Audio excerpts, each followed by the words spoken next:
Assalamualaikum warahmatullahi wabarakatuh. Di sini kami akan mempresentasikan tugas sistem pakar yang berjudul Sistem Pemilihan Jurusan di SMK.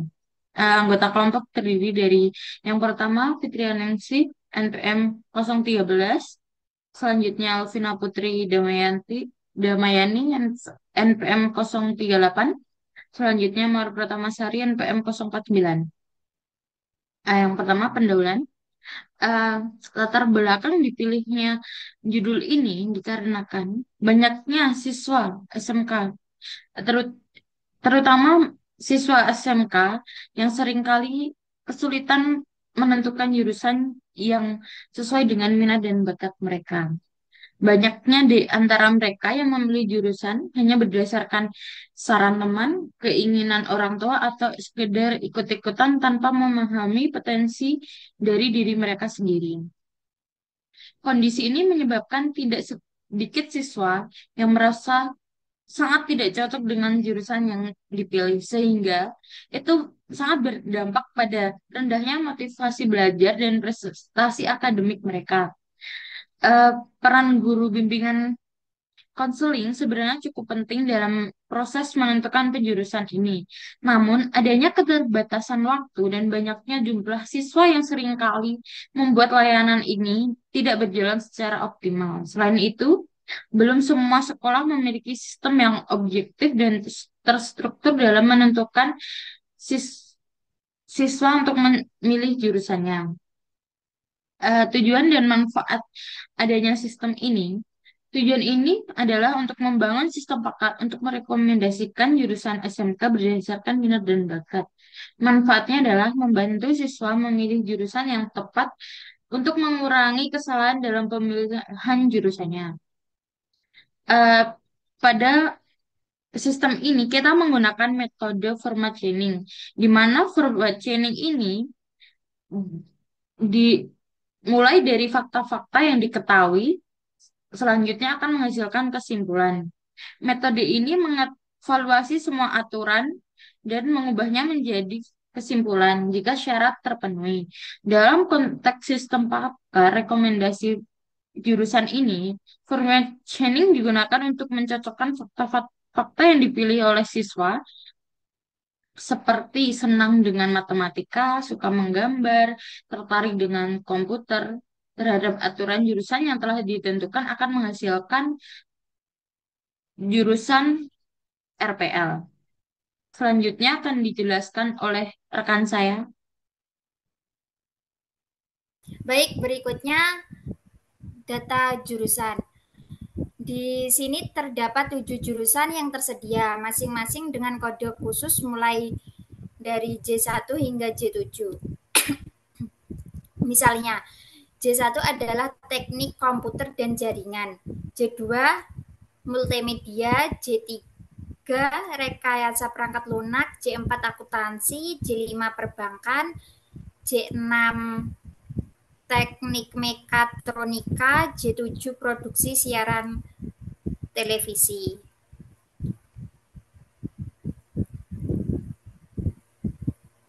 Selanjutnya kita masuk pada data fakta yang berisi informasi tentang minat dan bakat siswa.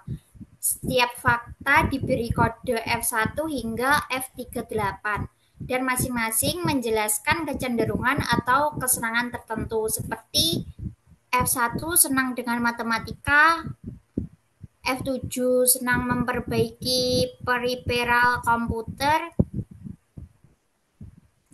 F38 tertarik mendalami bidang penyiaran. Data ini akan menjadi dasar dalam menentukan jurusan yang paling cocok untuk siswa berdasarkan minat dan potensi mereka. Terakhir di sini ada rule. Nah, rule atau aturan pemetaan antara fakta minat bakat dengan jurusan yang sesuai. Misalnya, jika seorang memiliki minat di F1, F3, F4, F5, F6, F7, F8, maka mereka cocok masuk ke jurusan J1, yaitu teknik komputer dan jaringan. Nah, dengan aturan ini kita dapat membantu siswa memilih jurusan yang sesuai dengan passion dan kemampuannya secara lebih objektif dan sistematis. Selanjutnya akan dijelaskan oleh rekan saya. Di sini adalah program yang kita buat. Pertama, jika belum memiliki akun, kita belum punya akun dulu untuk bisa masuk ke programnya. Yang pertama, kita kasih username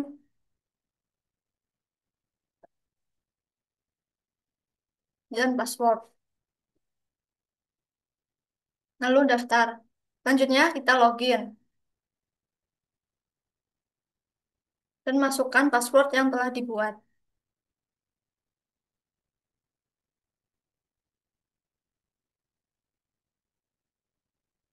Nah, seperti yang tadi teman saya sampaikan, kita coba dulu yaitu F1, F3, F4, 5, 6, 7, dan 8.